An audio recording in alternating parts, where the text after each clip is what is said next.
Welcome to LBB.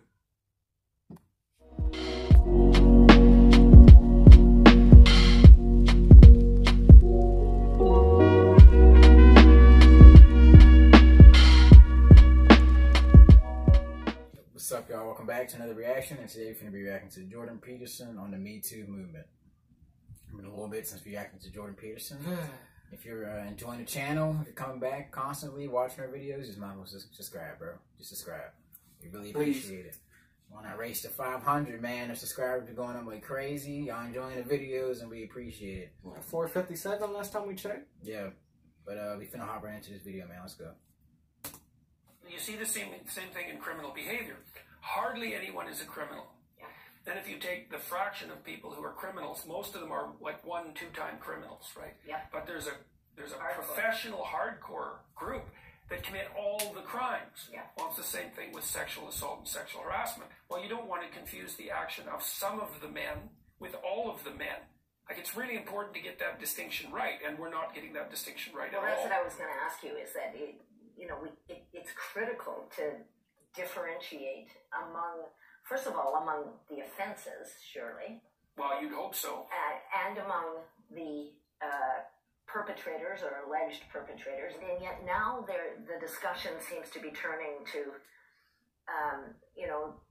to almost an attack on the masculinity of corporations, hierarchies and companies. And how is it possible that we don't recognize, well, we do, most of us, but there's that minimum at one end, and then there's somebody who's sexually assaulting women, physically raping women. Well, some of it is that there's a concerted effort on the part of the radical postmodern left to erase the distinction between categories of criminal behavior. Categories is all we got. Yeah, but the postmodernists don't like categories. You see, that's if you go way down into the structure of the current culture wars, what you see is that at the very base of it, there's two things that the postmodern neo-Marxists are, they're full-scale assaulting.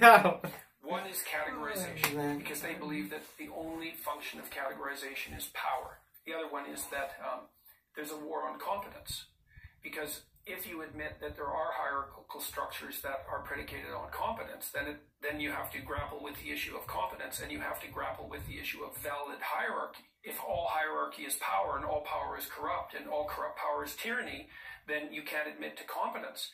But the downside, there's a terrible price to be paid for that, because every value system produces a hierarchy. So if you dispense with the hierarchy, you dispense with the value systems. Recently,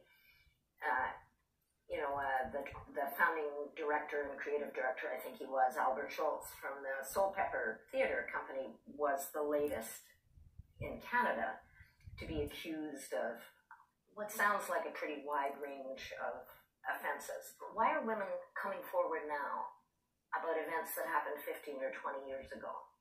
Okay, well, let's address that two ways. I mean, the first, there's been an adolescent insistence since the early 60s that sexual behavior can be rule-free. Now, a lot of that was generated as a consequence of the birth control pill, right? Because it was like, that's a biological revolution. All right, all of a sudden, women can control their reproductive function in principle. Question one, what does that make women? Because now they're a new biological entity, right? Yeah. And so it's wide open. What are women now? We don't know. The next thing that's wide open is, well, maybe there are no rules for sex then. There's an impulsive part of human beings that's associated with the sexual drive, obviously, that would love it if there were no rules governing sexual behavior, because then it would be all orgies all the time with no consequences, right? And so, but the problem is that all of that's untrue, because you can't divorce sexuality from emotion. You also can't divorce it from responsibility. You can't divorce it from family. You can't divorce it from respect. You can't divorce it from children. Like, it's so central. You can't divorce it from power. You can't divorce it from tyranny or love. Like, it's central, and it involves all those other things. And so there are rules. The question is, what are the rules? And the answer is, no one knows. So there's going to be mistakes everywhere, all the time. Where do you draw the line between a sexual invitation and harassment? Well, like a cynic would say, anything unwanted is harassment. Well, how the hell is the person who's making the offer supposed to determine that? I gotta offer you papers and shit before we fuck. Like, come on, man. I'm just trying to frank you. Sign a waiver and shit. It's like, I need you to look into the camera and say you gave me permission before anything happens, right here. Just the same thing. And girls know. Just look right here. You know what you're doing sometimes, man. Yeah, you know when you flirt and stuff, and then you know what you're doing. You ain't slick. I'm not saying it's your fault, but beforehand. Yeah, you make the offer or the invitation in part to find out whether if it's welcome. Yes, and the terrible thing about that in part is that it's almost always men who do that, right? Men make the offer, and almost always it's rejected, and it's almost always rejected even by women who might be interested under some circumstances. Yeah. Now, the reason for that, as far as I can tell, is that women bear a much heavier price for sexual activity than men do. So they're the ones that are going to say no. The problem is that we need to know exactly where the rules are, and we don't. In this climate, though, where we're not sure of the rules, we're not sure where the lines are, when does a glance become a sexual offense?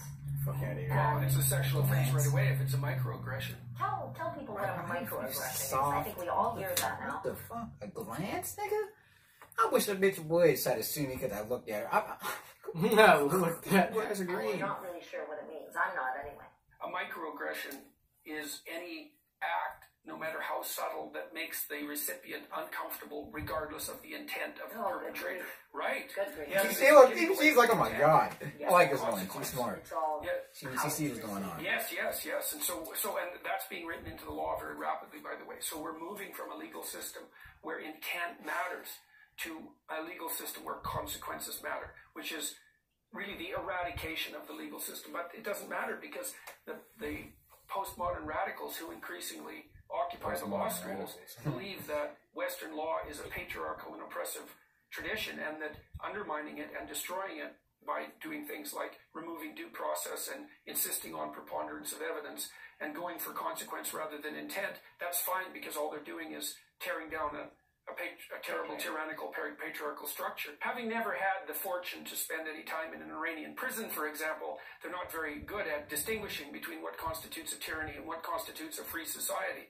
Until we figure all this stuff out, assuming we will at some point, the sexual stuff I'm talking about, can ordinary men and ordinary women continue to work together? A lot of it's emergent self-protection. You know, men say, don't ever have a meeting with a woman when the door's closed. Yeah. In fact, I've been told that at the university. Yeah. Never have a meeting with a student with the door closed. It's like I ignore that because there's no damn way I'm doing that. But that's common practice. I don't know the answer to whether or not men and women can work together en masse because it's not under the current conditions. We don't have the rules right. It's crazy too, the whole patriarchal system trying to put all this new shit in, but there's a lot of instances too, I don't know the numbers, I don't care about the numbers, of females faking rapes to get back at men too.